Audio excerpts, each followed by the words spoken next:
Hello. Well, we're going to make a Baby Yoda or Grogu cocktail. So if you want to do this yourself, this is my suggested approach. Firstly, I guess this is a cocktail you need to make look like it's in character. So grab yourself a little bit of Hessian, roll it around, fold the top over. It's relatively straightforward. No stitching or seam work on this. Just make sure it's wide enough to fit your cocktail glass in. And there we have the makings of a Grogu or Baby Yoda cocktail. Now, as for the ingredients, obviously it needs to be green.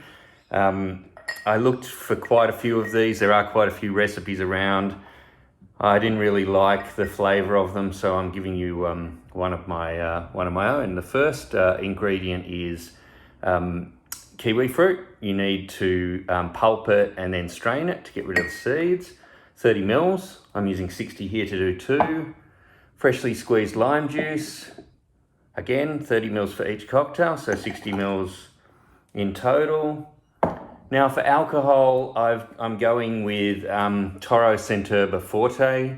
It's an Italian spirit from Abruzzo in Italy. It tastes of peppermint and herbs. It's very strong, so I'm only going to use about 10 mil in each cocktail, about 20 mil all up. It's in a similar sort of vein to absinthe, but not quite as strong or acerbic as absinthe.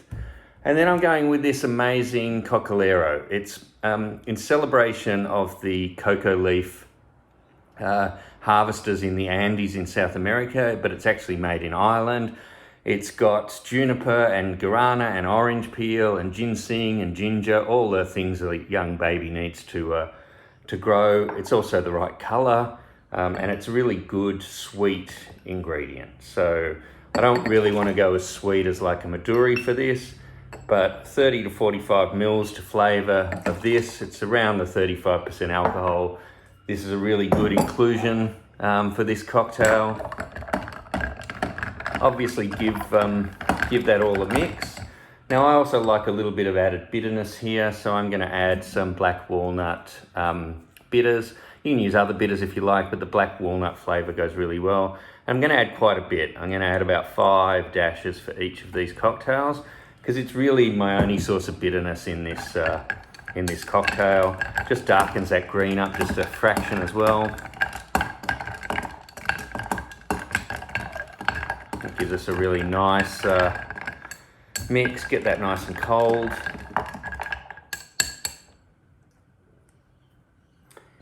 And then I'm going to strain that into the cocktail glass.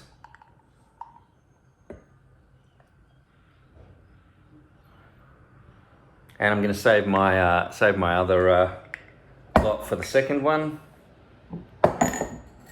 And now, of course, it doesn't quite look like Grogu or Baby Yoda yet, but if you get some fresh limes and cut them in sort of quarter wedges and carefully cut from about 2/3 of the way down, we can pretty much make some ears, and you can just decide how you want them to hang by the angle that you put them on, from whether they're sort of poking up a little bit or when they're in his sort of more drooped position.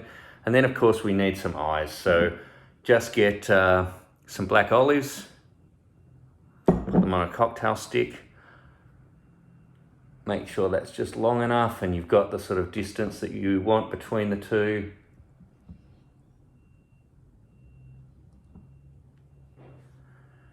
And then there you have it. There is the Grogu cocktail.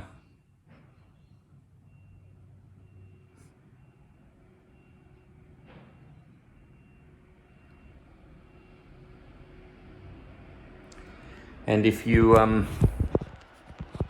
probably don't want to watch me eating baby Grogu, but clearly if you like black olives,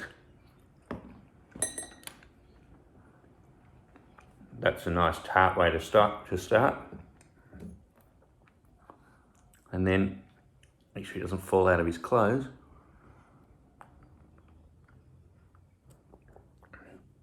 What you've got there is, I think actually, given that we're clearly going for a green colour, is still a pretty amazing tasting cocktail. There's the there really is some lovely sweet kiwi fruit there. It's added a bit of sourness from the lime. The black walnut bitters really come across quite nicely. And those two spirits work particularly well. Don't go too strong on the Toro Centurba Forte, or if you can't find that, use some absinthe, but don't use too much of that. That's really just for an extra enhancement. But I definitely suggest you go out and find, it's not too difficult to find, it's not super easy, but go to Dan Murphy's or somewhere like that, you'll be able to find Coccolero.